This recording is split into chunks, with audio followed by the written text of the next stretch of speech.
لبيك اللهم لبيك لبيك لا شريك لك لبيك. Assalamualaikum warahmatullahi wabarakatuh. Berjumpa kembali dengan saya Anwar Jufri.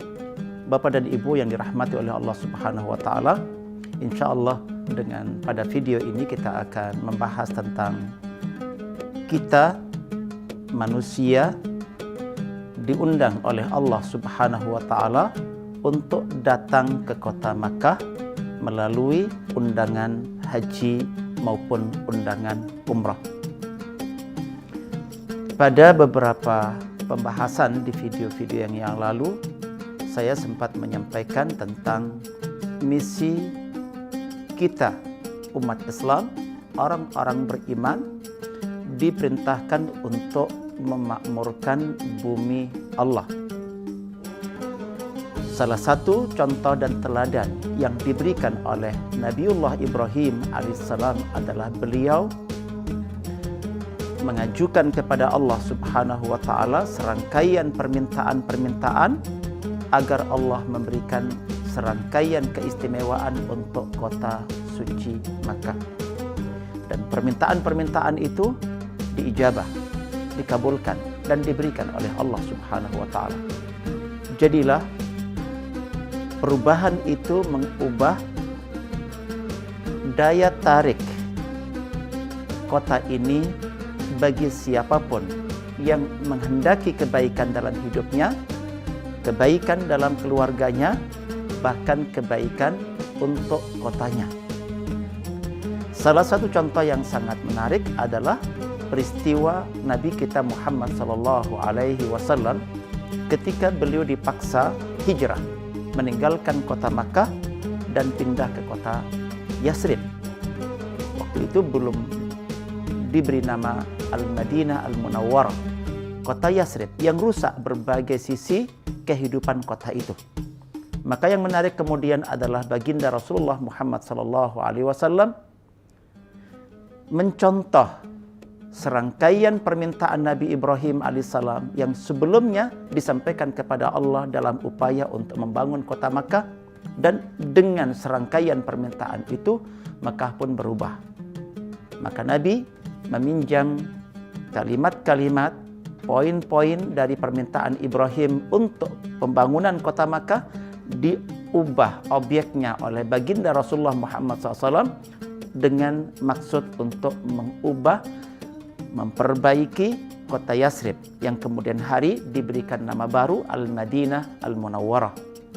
Salah satunya Nabi kita Muhammad SAW menyampaikan, "Ya Allah, sebelum hari ini Nabimu Ibrahim alaihissalam meminta kepadamu agar engkau menjadikan Makkah sebagai kota suci, sebagai tanah haram.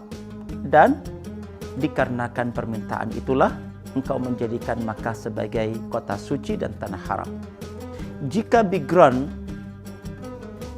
kesucian kota Makkah adalah permintaan Ibrahim, maka hari ini saya meminta kepadamu, jadikanlah Madinah sebagai kota suci dan tanah haram, karena permintaan saya persis seperti engkau menjadikan Makkah tanah haram dan kota suci karena permintaan Nabi Ibrahim."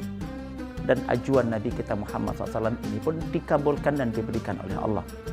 Nabi kita juga menyampaikan, "Ya Allah, sebelum hari ini Nabimu Ibrahim meminta kepadamu agar engkau menciptakan keberkahan di kota Makkah, agar engkau memberkati kota Makkah." Dan lagi-lagi karena background permintaan Ibrahim itulah kota Makkah diberkati oleh Allah.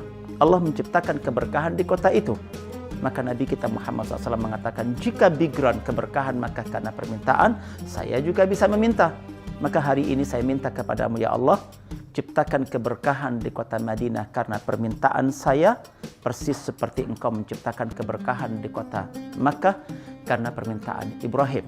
Bahkan saya minta untuk Madinah 2 kali keberkahan kota Makkah. Itu pun dikabulkan oleh Allah Subhanahu wa taala. Dan begitu rangkaian permintaan-permintaan Nabi Ibrahim untuk membangun kota Makkah dicontoh dan ditiru oleh Nabi Muhammad SAW untuk membangun ulang kota Yasrib, dan kemudian hari diberikan nama kota Al-Madinah Al-Munawwarah seiring dengan perubahan kota itu yang menjadi sarana kebaikan yang sangat luar biasa bagi kaum muslimin yang mau datang ke kota Madinah dan memang untuk melaksanakan sebagaimana dicontohkan oleh Nabi kita Muhammad SAW. Salah satunya Rasulullah SAW bersabda, "Man jaa masjidi hada la ya'tihi illa li khairin yata'allamuhu aw yu'allimuhu fahuwa bimanzilatil mujahidi fi sabilillah wa man jaa li ghairi dzalika fahuwa bimanzilatir rajuli yanzuru ila mata'i ghairihi." Barang siapa yang mau datang ke Masjid Nabawi, Masjid Madinah ini, dan dia tidak mendatanginya kecuali dengan motivasi karena ingin belajar satu bab kebaikan tertentu atau ingin mengajarkan satu bab kebaikan tertentu kepada orang lain, maka siapapun yang datangnya ke Masjid Nabawi, ke kota Madinah, ya, pusatnya ada di Masjid Nabawi ini, dengan niat itu, maka kehadiran dia, perjuangan dia untuk hadir ke Masjid Nabawi dengan niat itu disejajarkan sebagai mujahid di jalan Allah. Dan siapapun yang kedatangannya ke Masjid Nabawi bukan dengan motivasi belajar satu bidang kebaikan tertentu dan juga bukan untuk mengajarkan satu bidang kebaikan tertentu, maka kata Rasulullah, kedudukan kehadiran dia dengan seluruh pengorbanannya hanyalah seperti orang-orang yang senang melihat kekayaan orang lain, tidak membawa perubahan pada dirinya dan tidak membawa perubahan bagi orang lain. Maka Bapak dan Ibu yang dirahmati oleh Allah Subhanahu wa taala, alangkah indahnya jika kemudian orang yang sempat datang ke kota Makkah dan datang ke kota Madinah dan dia sadar dia juga punya kota, dan kota itu bagian dari kerajaan Allah Subhanahu wa taala seperti halnya Makkah dan Madinah, dan kota itu pun punya hak memiliki sejumlah keistimewaan manakala kita mau memintakan kepada Allah untuk keistimewaan kota kita agar punya kontribusi dalam menolong agama Allah dan punya andil dalam memberikan fasilitas orang-orang yang ingin menjadi baik dan bahkan menjadi yang terbaik. Demikian, mudah-mudahan video ini bermanfaat dan ketemu kembali insya Allah kita pada video-video selanjutnya. Assalamualaikum warahmatullahi wabarakatuh. لبيك لا شريك لك لبيك إن الحمد